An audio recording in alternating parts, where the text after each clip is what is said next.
Appu sir ಅಂದ್ರೆ ಯಾರು ತಿರುಗಿ ನೋಡಲ್ಲ ಹೇಳಿ, ಮತ್ತೆ ಬದುಕಿಸಿಟ್ಕೊಳ್ಳೋ ಅಂತ ಒಂದು ಪ್ರಯತ್ನ ಮಾಡೋಣ ಅಂತ ಒಂದು ರೆಸಿಪಿ ಕೊಡಿ ಸರ್. ಅವ್ರು ಯಾರು ನಿಮಗೆ ಹೇಳ್ಕೊಟ್ರು? ನನಗೆ ಅವ್ರು ಹೇಳ್ಕೊಟ್ಟಿದ್ದು ಒಂದು ಮಟನ್ ಪೆಪ್ಪರ್ ಡ್ರೈ ಮಾಡೋದು. ಅದು ಬಂದು ಕರೆದ್ರು ಒಂದಿನ 8 ಗಂಟೆ ಆಗಿತ್ತು. ಬನ್ರಿ ರೀ ಮನೆಯಲ್ಲಿ ರೀ ಅಂದರು. ಏನು ಬಸ್ ತುಂಬ ಚೆನ್ನಾಗಿ ಮಾಡಿದ್ರು.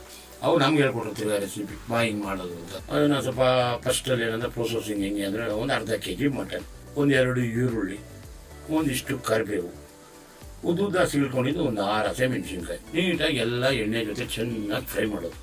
ಕುಕ್ಕರಲ್ಲಿ ಅರ್ಧ kg ಮಾಂಸನ ಬೇಯಿಸ್ಕೊಳ್ಳೋದು. ಚೆನ್ನಾಗಿದೆ ಈರುಳ್ಳಿ ಪೆಪ್ಪರ್ ಇದೆಲ್ಲ ಹಾಕ್ಬಿಟ್ಟು ಮಾಡಿರ್ತೀವಲ್ಲ ಫ್ರೈ, ಅದಕ್ಕೆ ಒಂದು 3 ಸ್ಪೂನು ಪೆಪ್ಪರ್ ಪೌಡ್ರ್ ಹಾಕಿ ಒಂಚೂರು ಉಪ್ಪು ಹಾಕಿ ಆ ಬೇಯಿಸಿರ್ತೀವಲ್ಲ ಕುಕ್ಕರಲ್ಲಿ ಆ ಮಟನ್ ತೆಗೆದು ಅದೆಲ್ಲ ಹಾಕಿದ್ಮೇಲೆ ಒಂದು ನಿಂಬೆಹಣ್ಣು ಚೆನ್ನಾಗಿ ಹಿಂಡೋದು, ಚೆನ್ನಾಗಿ ಫ್ರೈ ಮಾಡೋದು. ರೋಸ್ಟ್ ಆಗ್ತಾ ಇರಬೇಕು. ಅದು ಕುಕ್ಕರಲ್ಲಿ ಬೇಯಿಸಿರ್ತೀವಲ್ಲ ಆ ರಸನ ಸೂಪ್ ತರ ಕುಡ್ಕೊಳ್ಳೋದು, ಡ್ರೈ ತರ ತಿಂತಾ ಇರೋದು.